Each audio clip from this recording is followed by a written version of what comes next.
Hello from Paris. This is Christos Markogiannakis, and thanks to the invitation by Lexikopoleio, I would like to read some passages from my latest criminartistic book, the Orsay Murder Club. This is the English version of the second book on crime in art. The first one was the Louvre Murder Club, or Scènes de Crime au Louvre, and this is the Orsay Murder Club, Scènes de Crime à Orsay.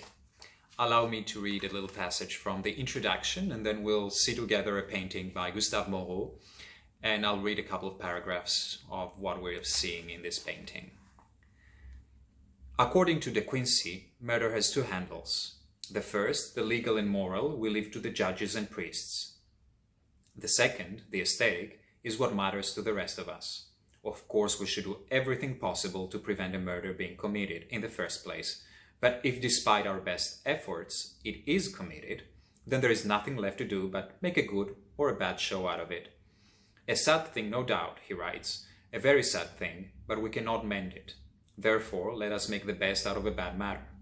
We dry our tears and have the satisfaction, perhaps, to discover that a transaction which morally considered was shocking and without a leg to stand upon, when tried by principles of taste, turns out to be a very meritorious performance.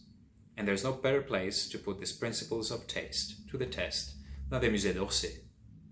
De Quincey's aesthetic principle was a product of the 19th century, a period that changed the perception of crime forever. The Orsay, housing works of art from 1848 to 1914, is a natural resource of aesthetized murder at its best. So, what I do with this book is with every painting, every sculpture, we visit a different criminological phenomenon and I analyze it. And now we'll talk a bit about this detail by Moreau from his painting Orpheus. This painting and this chapter, I analyze human trophies. Moreau decided to represent the first idea, meaning a woman standing carrying the trophy with respect. Yet in either case, the wording of his notes reveals a dark reality. Orpheus's head becomes a human trophy for one of his murderers. It is not uncommon for killers to keep trophies of their victims: shoes, jewelry, underwear, a driver's license, even body parts, locks of hair, toes, ears, genitals, etc.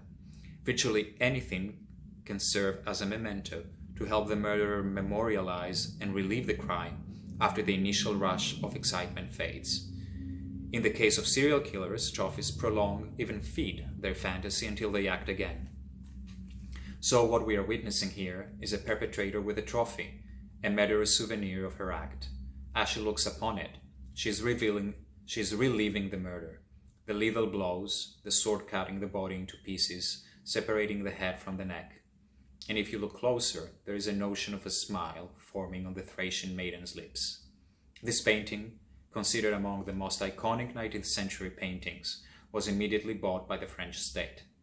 Its impact was such that the next generation of symbolist painters appropriated the motif of the poet's head on the lyre, and soon enough, the severed head of Orpheus began popping up in paintings with the frequency of flowers.